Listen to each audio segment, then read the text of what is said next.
Hey there, beautiful woman of God. Welcome to Mom Mentoring.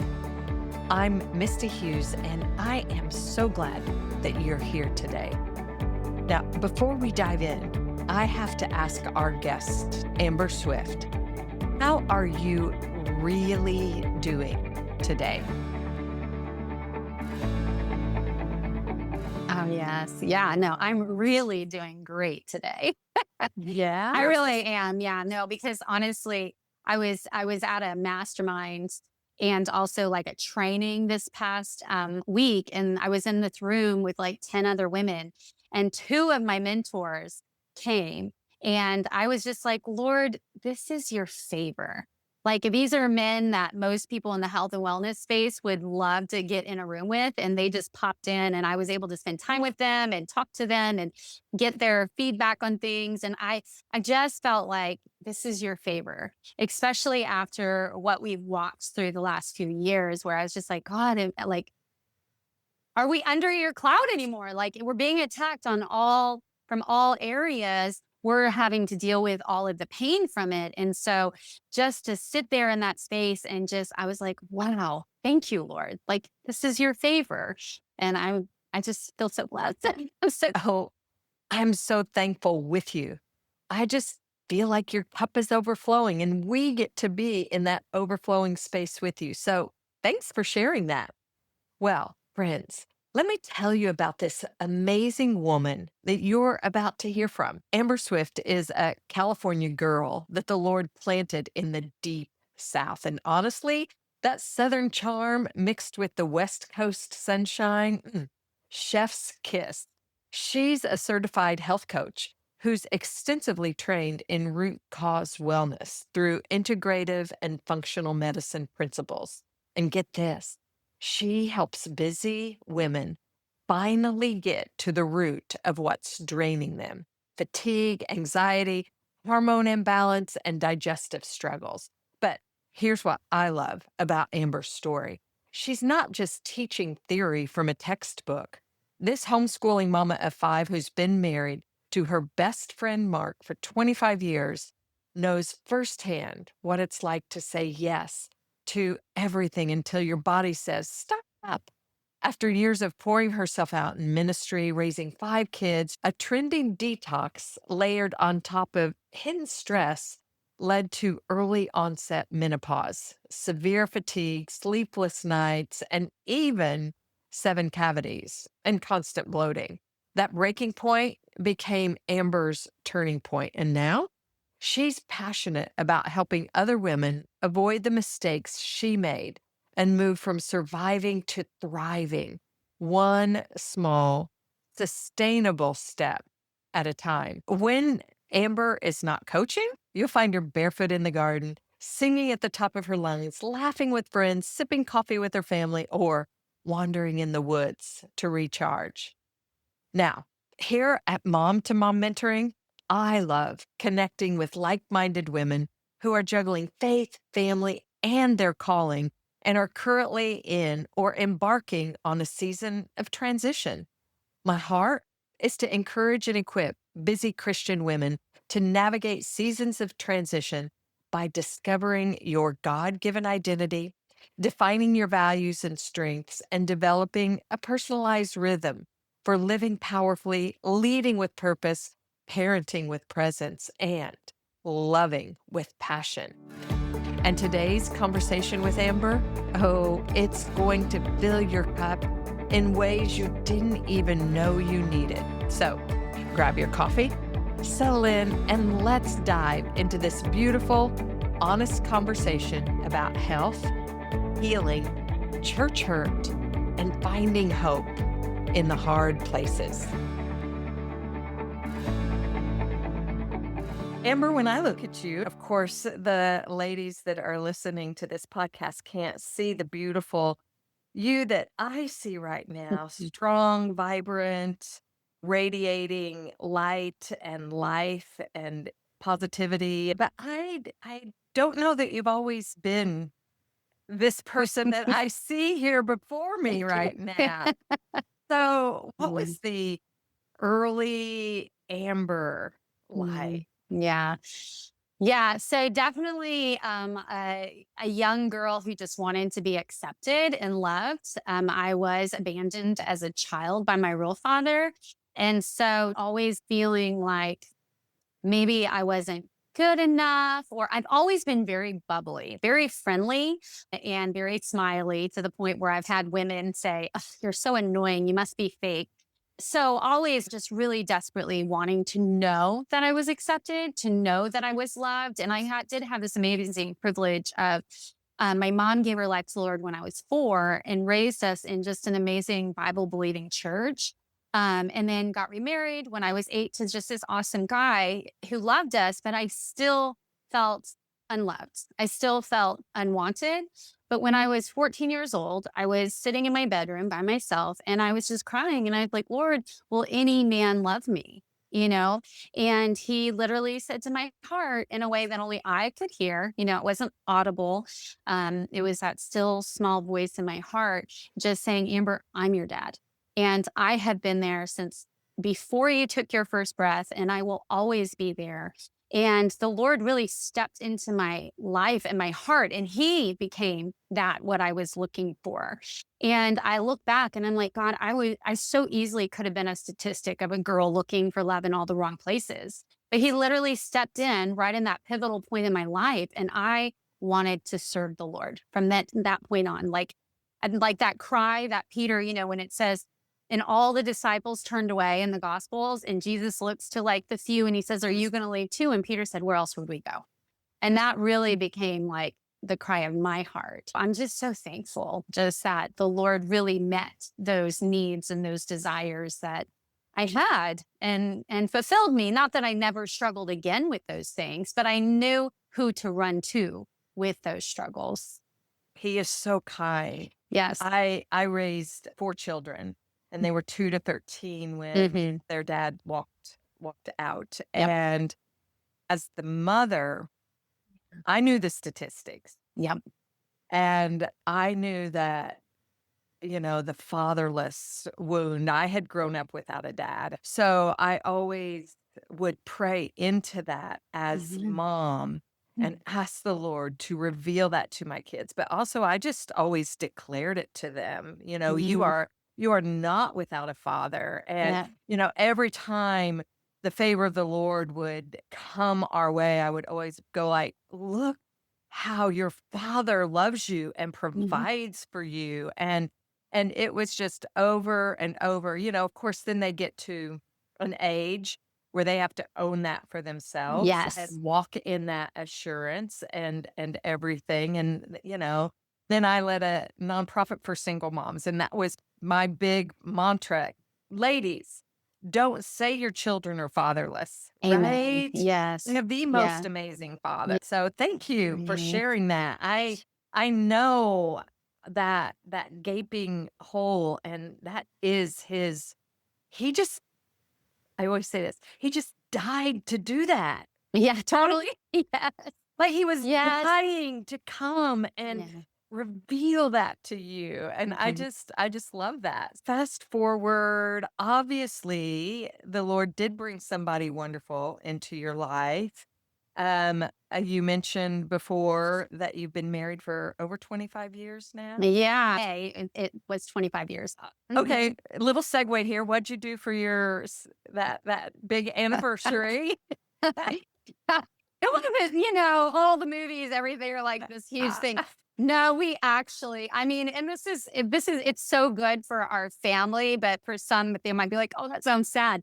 So my husband and I have been in full-time ministry our entire marriage. And we just came out of a ton of church hurt just in the last 3 to 5 years. And that was all started by a family member. It's like double whammy. But so we actually, for our 25th anniversary, we were able to go to it's a ministry that's worldwide, but it is for shepherds. They just take one family at a time.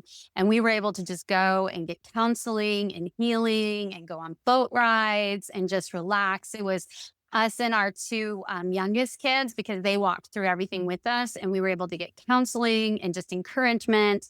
So on our 25th anniversary, we were on a boat ride with the husband wife who are like counselors and they oversee this ministry. The husband had written a song for us and he played it. He played it on the boat. So Mark and I danced, which it was so sweet. But you never think when you're celebrating your 25th anniversary that, you know, this is what you need to I'm thankful. I mean, we just needed to go heal because we want to be healthy. Truly, what we're being told by these people, we're just amazed that you guys, your marriage is still intact, your family is intact, that you're still standing. And I know it's still because of the Lord. I mean, I just am so thankful. So, yeah. Wow. Wow. Well, that sounds like a perfect anniversary. Dancing It was. Yeah. to on the water Yeah. to a song that someone wrote for you. Yes. Yeah. I mean, with your children there Mhm. as witnesses. Yeah. I mean, I don't know. I have tears in my eyes, Yes. and that is a beautiful, beautiful story of Yeah. just God's goodness and his redemption and Amen. in a season of great, great pain. So many of us have lived through or are trying to figure out church hurt. But you said you guys were in ministry for 25 years, and young Amber was this bubbly little girl, but you've got 5 children and you're homeschooling. And so, how has that journey of full time ministry, marriage, homeschooling, balancing all those things, Mm, how has that played out for you over the mhm, last yeah. 25 years? We always looked at it like this, like God is first, our marriage is second, our children are third, and everything else is after that. And so that is what we always attempted to keep that in alignment. Thankfully, I had a really, really good example of what it meant to live like that through my pastor and his wife. They were just normal people. They weren't a part of every single thing. They weren't attempting to live up to people's expectations, but they just really wanted to serve the Lord. And so I stepped in as a young woman at 22 doing that. It has not always been easy because we also did not have family around who would help us. There are times where I said yes to too many things, and that's actually part of my health journey that led me to where I am now in my business. But most of the time, we really did try to keep those boundaries. I remember telling Mark this one time. I said, people are going to come and go in ministry, but I don't want our marriage to go and I don't want our family to go. I mean, it was hard because we started a church, which meant he's always worked along with leading a church. Honestly, I think it's because we homeschooled. We really had just an amazing time together as a family. Lots of memories, and I have no regrets. I really did try to keep that priority, but Okay. my health did start tanking though. So Okay, so that's part of my so story. what happened to your health? Yeah. Yeah, no. So it was a perfect storm. So I raised all of my kids holistically. So they were never on antibiotics. From the time I was 21, I was like an avid student of raising my kids, just completely natural. That's the background. Then fast forward to when I was 39, I decided to do just like this detox with my husband that was really popular and I had researched it all and everything. But it was the perfect storm because my body was already in a state of stress because the ugly situation we walked through was beginning at that point. I was leading worship, I was leading women's ministry, I was raising 5 kids. And then I added on to that this detox. And so it just created this perfect storm where I was then diagnosed with chronic stress.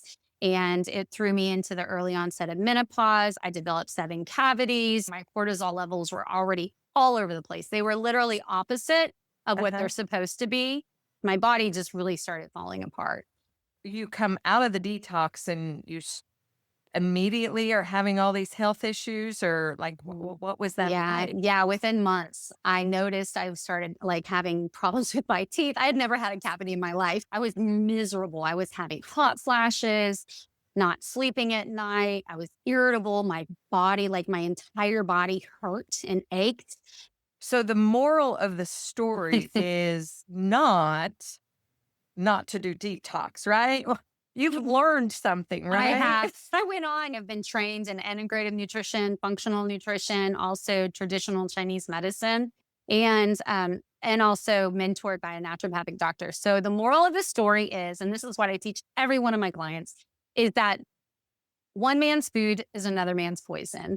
What works for somebody else might not work for you. So you have these symptoms, but you have to get to the root of what's causing those symptoms for your body because nobody else has your DNA. Nobody else has your health history. Nobody else has your toxic exposure or your stress levels.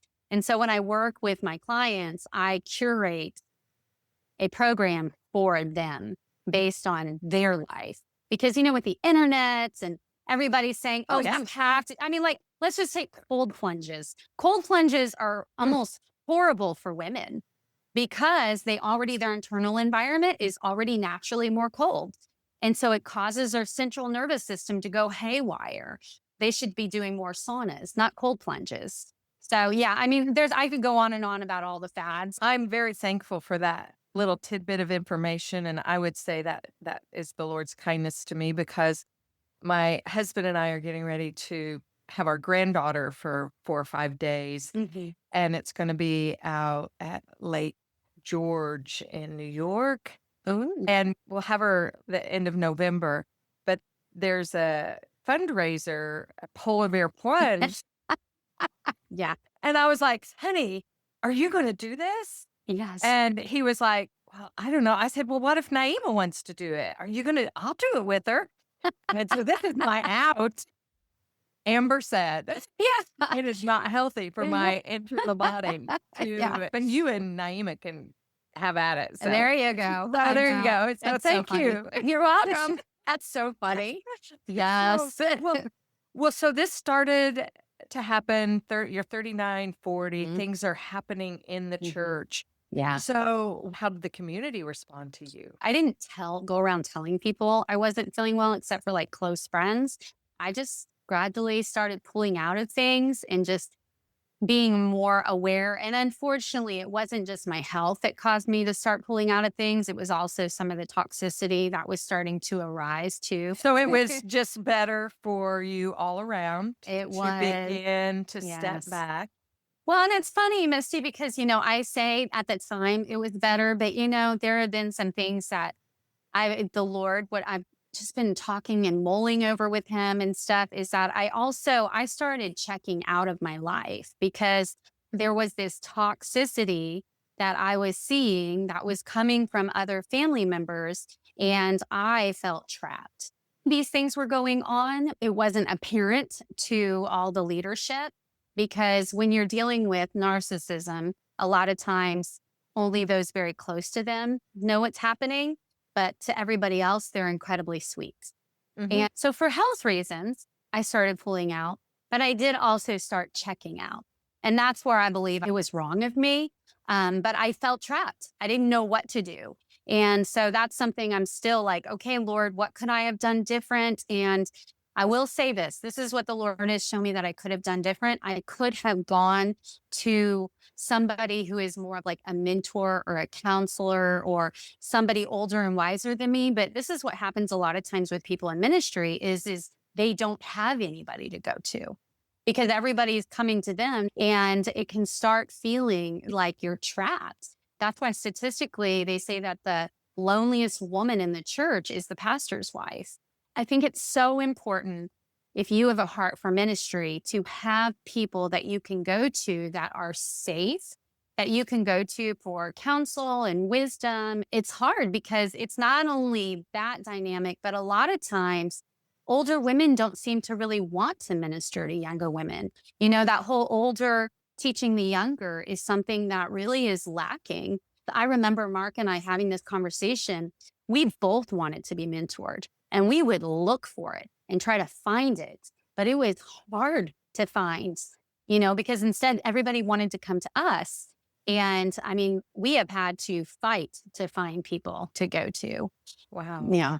That makes me kind of sad. But it is a story that I hear a lot. It really can't be somebody in the church even. Mm-mm. Like, you have to find No. somebody that's even outside. So that Yes. is really, really challenging. And I hear the wisdom that you're walking in, and God does allow us to pull back for self preservation and self protection, Mm. healing, Yep. so that then we can come back and say, okay, Lord, I feel a little bit shored up now. Let's Yeah. talk about this, right? Yes. But in the Yes. midst of the intensity of all the pain and the trauma and everything that's going on, he knows our frame. We are frail. So, where are you at right now then, in your healing journey? Mm. Yeah, no, I feel freer than I probably have my entire life. I feel more hopeful and excited about what's next. We have no idea what's next because we're in a huge state of transition. My husband, for the first time in 27 years, is not in full time ministry. He has a counseling practice. And so we're just looking. I know that the Lord would not have allowed us to walk through all of this and come out by his grace, still standing, to not have us minister to and encourage other people and build them up. In my practice, I do a lot of ministry, which I love. We're both very interested to see like what's next. So no, we have no idea, but I am very excited though, full of joy So and hope. so what has helped you get to that space of joy and hope? Well, definitely every single morning. I'll just tell you my routine because I think this Okay. I think this is what honestly kept me sane through some of the darkest days. Because it wasn't just church hurt. We also went through family hurt. We also went through hurt with our own kids. I mean, it was honestly almost every area all at once. And so every morning I get up, I spend time with the Lord, and I write down at least 5 things I'm thankful for every single morning. And I remember some of the hardest mornings when I would wake up, just literally watching that shift in my mind and my heart as I just focused on what I was thankful for. I mean, it was just like almost a tangible shift, right? Like I would just feel so just weighed down. And just by writing down those 5 things, just shifted. So that's one thing I did. I also exercise every single morning. That kept me sane. When my kids were little, I said, it helps me to be nice. I'm able to be nice. I'm able to be nicer. Jesus and exercise. And then also just having worship music on. My pastor's wife, when I was younger, said it makes it a lot harder to cuss when there's worship music. And then, too, looking forward, I'm not naturally a dreamer. I'm pretty logical and can tend to be a realist, which I believe can get very negative if I'm not careful. Dreaming and thinking with hope. Like, Lord, these are your promises to me. And Lord, you promise that you will work everything out for my good. You promised this. So I am standing on this. None of this that happened was good. But Lord, I am looking for you to work this out for my good. He says that every single promise is yes and amen to me. It's like clinging to God's promises with everything I have because he is faithful, even when others are not faithful. And he does keep his promises. And so that's probably what has helped the most. That is Yeah. good stuff right there for all of us, Yeah. right? You told me at the beginning that you were holistic. Your Mhm. kids haven't had vaccines or anything like that, never been on antibiotics, I think is what you Yes. said. So, were you doing these things before your health spiraled? So my mother was quote unquote crunchy before it was even a word. We were using essential oils when I was 9. When my kids had a fever, I looked at how to handle it holistically because I wanted to support their bodies. So it's coming from this perspective of what is keeping your body from healing and what does it need to be supported. Then adding in that key of the diet 15 years ago when we really changed our diet, all the little snotty noses and coughs and stomach bugs, those all stopped. when we really started looking at letting food be your medicine. So it was very much like a preventative Mm. perspective and then support. Some of my kids still eat like that, some do not, but I just keep my mouth shut. So I'm like, it's up to you. Yeah. You're an adult. You have your snotty nose. I'll Just, have Kleenexes here when you're yeah. convinced. You are such a wealth of not just knowledge, but compassion. And you can identify with women so much in their journey because you've experienced it. Typically, we can put ourselves last. So, how did you nurture yourself in those years of raising kids? So I had to learn because the example you see in the Christian realm is of mom always comes last. I had to struggle through that. And I remember feeling like I must be so selfish. But I realized that I had 5 kids in 8 years. I also had a miscarriage in there. So I was pregnant 6 times and I was homeschooling. My husband is a pastor. I realized that if I'm going to last, I have to take care of myself. So, one of the two things that were always non negotiable for me were actually, it's three things. Were spending time with the Lord. That was number one. Two was exercising. And then three, every day at 1:30, we had mandatory quiet time in our house. And so I would read a book. I would fall asleep. Most of the time, I fell asleep because I was so exhausted. But it was 1 hour. The timer was set. I taught them when they were really little, it was nap time, right? But then when they got a little older, it was just this mandatory quiet time. Like nobody can ask anybody a question. Everybody has to sit on their bed or in their room near their bed. But I had to do that. So often, as women, and then add Christian moms, we're running around putting everybody else's oxygen on, and then we wonder why we fall over. I just think sometimes we, as Christian women, Christian moms, we can think, yes, all these promises are for everybody else. And we just run around like little chickens with our heads cut off. And then we forget that, like, God's promises are for me too. And it isn't selfish to make sure that you're hearing from Him, to make sure that you're taking care of the temple that God gave you so that you can do what He's called you to do.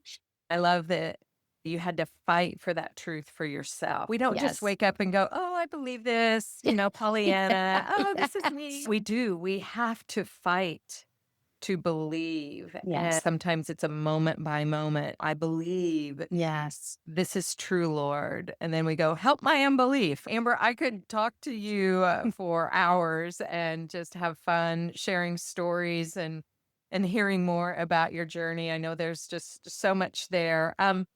You do have a podcast for those that want to glean more of the beautiful you that you are and wisdom that you have. So, where can we find your podcast, first of all? Definitely. Well, it's on Spotify and Apple, and it is Everyday Health for the Christian Woman. That's good. You also have like a little assessment or something, I think, that we can take to find out if we need you or how much we need. It's probably more how much we need you. Yeah, So no. what is that and where can we get that? Yeah, so it is available on my website, amberswift.com, or if you want to follow the link in the show notes, it's a symptom quiz with your next step ebook. Because I don't want you just to be like, oh my goodness, yes, I have all these symptoms, but I want you to know what your next steps are.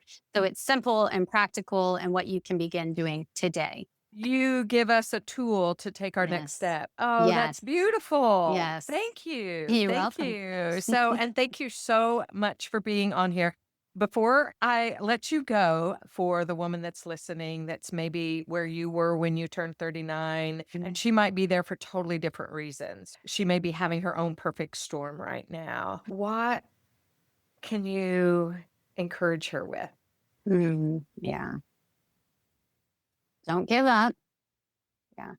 That's probably the biggest thing is don't give up because so often when we're in that perfect storm, we just want to check out, give up, and just settle. Like, this is just going to be the status quo. I'm just going to feel like this for the rest of my life. I'm just going to think like this for the rest of my life. This is it.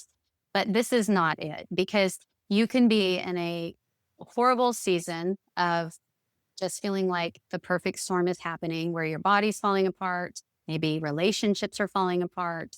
Whatever it is that that storm is, but do not settle. Don't just stay there, because I feel like that is the temptation sometimes. And that is what the enemy wants us to do. He wants us just to give up and stay there. But that is not God's best for us. It isn't. And so we want to walk in all the purposes and plans that God has for each one of us. And so that means we have to have our head up. We have to be listening. Lord, what is the next step? And then just take the next step. If you have to count down 5, 4, 3, 2, 1, go do it. Just take that next step and just go. Amber, thank you so much for being so vulnerable and open with us today. Your story from that young girl desperately wanting to be loved and accepted. How many of us can identify with that?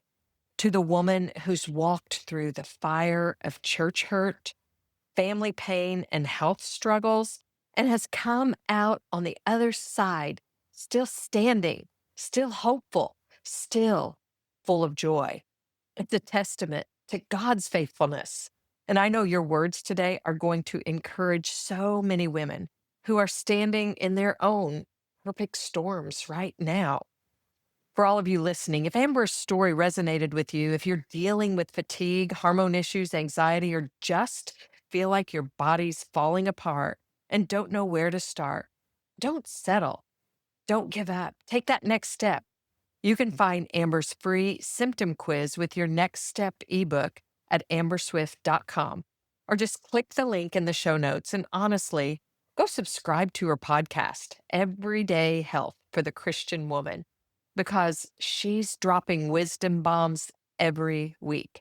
Now, speaking of next steps, if today's conversation has stirred something in your heart, if you're in a season of transition and you're trying to figure out where God is leading you, I'd love to connect with you. You can schedule a free clarity call with me anytime. We'll uncover where you are, where God is leading, and what might be keeping you from walking freely in that direction. Just click the link in the show notes, mom2mommentoring.com/call. And if this episode has encouraged you, would you do me a big favor? Take a moment, leave a review on Apple Podcasts or wherever you listen. Your words helped more women just like you find hope and guidance for their own journey.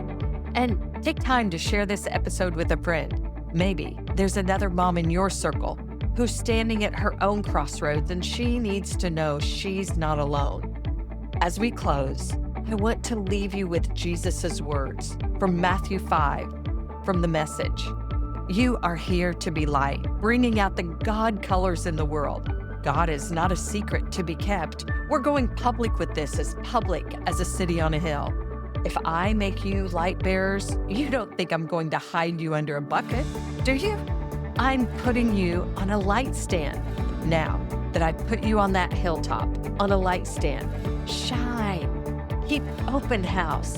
Be generous with your lives. By opening up to others, you'll prompt people to open up with God, this generous Father in heaven. So, my beloved mom, remember, when you shine, you give others permission to shine too. Don't settle for the status quo. Don't check out of your life. Take that next step, even if you have to count down 5, 4, 3, 2, 1, and just go. I'll see you next time on Mom to Mom Mentoring.